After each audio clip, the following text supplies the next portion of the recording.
राम भक्तों पर गोली आप ही के लोगों ने चलाई थी, आप ही की सरकार ने चलाई थी, समाजवादी पार्टी की सरकार ने। आज की इस खबर में हम आपको बताएंगे उत्तर प्रदेश चुनाव 2027 के वो 5 बड़े मुद्दे जो कुछ दिनों पहले तक राजनीतिक पार्टियों के एजेंडे में थे, लेकिन अब अचानक से उनका राम नाम सत्य हो गया है। लेकिन उससे पहले जो सवाल है वो सोचने वाले हैं, आखिर राम मंदिर में चढ़ावा चोरी के मामले को सपा से लेकर हर विपक्षी पार्टियों ने भुनाना क्यों शुरू कर दिया? क्यों बीजेपी राम मंदिर में चढ़ावा चोरी मामले पर बैकफुट में आने के बजाय फ्रंट फुट पर बैटिंग करने लगी? राम मंदिर में चंदा चोरी मामला सामने आने के बाद कुछ दिनों की चुप्पी के बाद बीजेपी ने इस पर आक्रामक रुख अख्तियार कर लिया है। खासकर यूपी के सीएम योगी आदित्यनाथ ने इस मामले पर सपा अध्यक्ष अखिलेश यादव पर जमकर बरस रहे हैं। बीते 7 दिनों में ऐसा एक भी दिन नहीं हुआ जब सीएम योगी सार्वजनिक सभाओं में अखिलेश यादव पर न बरसे।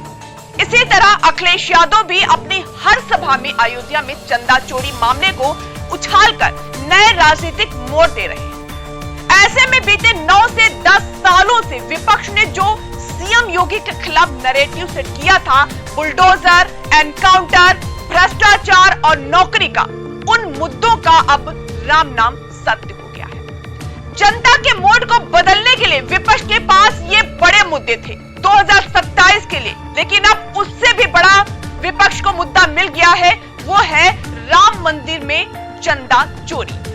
इस लिहाज से देखा जाए तो विपक्ष के पास अब ये मुद्दा 2027 में फिर से जीत की उम्मीद जगा रहा है। उत्तर प्रदेश में साल 2027 में होने वाले विधानसभा चुनाव का शंखनाद मानो समय से पहले ही हो चुका है, लेकिन इस बार सियासी बिसात पर जो मोहरे सजी थी वे अचानक गायब हो गए।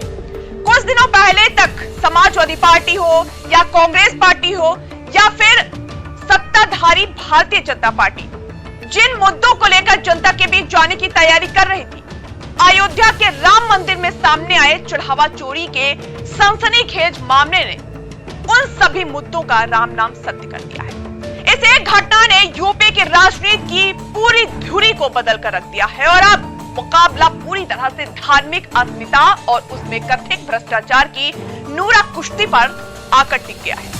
राम मंदिर के भीतर से लाखों रुपए के चढ़ावे की हेराफेरी का मामला जैसे ही विशेष जांच दल की रिपोर्ट में सामने आया और 8 लोगों की गिरफ्तारी हुई, विपक्ष को एक संजीवनी मिल गई।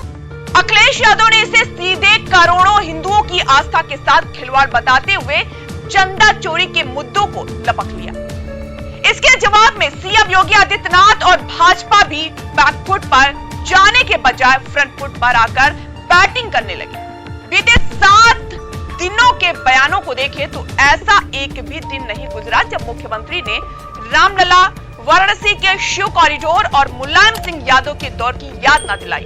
वहीं अखिलेश यादव अपनी हर चुनावी जनसभा में अयोध्या की इस कथित चोरी को उछालकर नया राजनीतिक नैरेटिव सेट कर रहे हैं। बुलडोजर नीति बनाम प्रशासनिक मनमानी।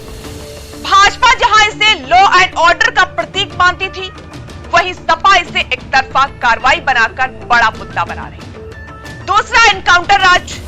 यूपी पुलिस की ताबड़तोड़ कार्रवाई और विपक्षी दलों द्वारा उठाए जा रहे फर्जी एनकाउंटर के सवाल इस चुनाव के केंद्र में होने वाले थे। भ्रष्टाचार और पेपर लीक।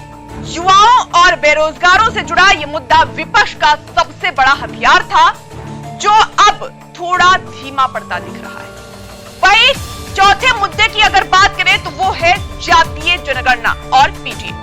अखिलेश यादव का पिछड़ा, दलित और अल्पसंख्यक का फार्मूला, जिसके दम पर उन्होंने लोकसभा में बड़ी सफलता हासिल की। पांचवें मुद्दे की अगर बात करें वो है विकास और निवेश। योगी सरकार अपने कार्यकाल के इंफ्रास्ट्रक्चर और निवेश के दावों को मुख्य चुनावी चेहरा बनाने की तैयारी में थी।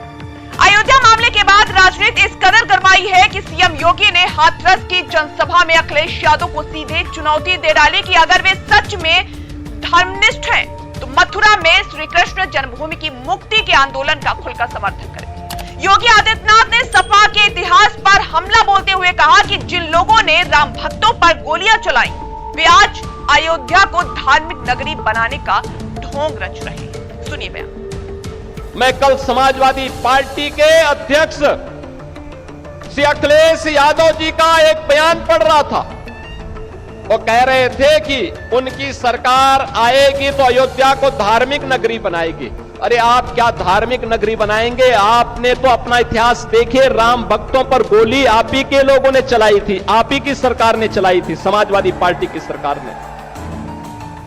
आज जब राम भक्तों के परिश्रम और पुरुषार्थ से प्रधानमंत्री मोदी जी के नेतृत्व में अयोध्या अब त्रेता युग का स्मरण करा रही है, तो आपके मुंह में भी पानी आने लग गया है।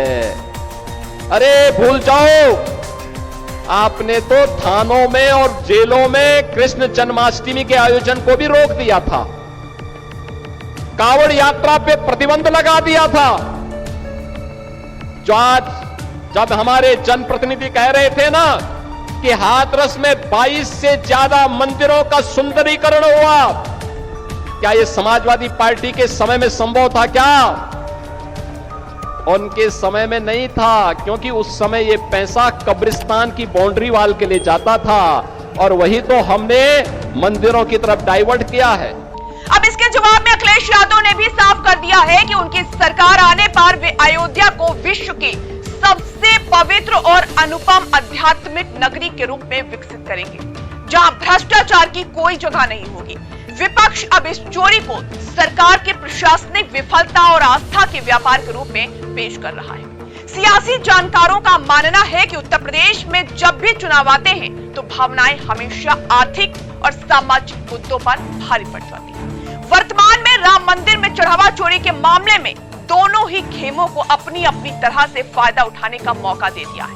भाजपा जो इसके जरिए अपने कोर हिंदू मतदाताओं को फिर से गोलबंद करने की कोशिश कर रही है और खुद को कड़े एक्शन लेने वाली सरकार के रूप में पेश कर रही है, जिसने अपने ही सिस्टम में चोरों को जेल भेजा। वहीं सपा और कांग्रेस इसके जरिए बीजेपी के कट्टर ईमानदार और धर्म रक्षक होने के दावों पर चोट कर रहे हैं।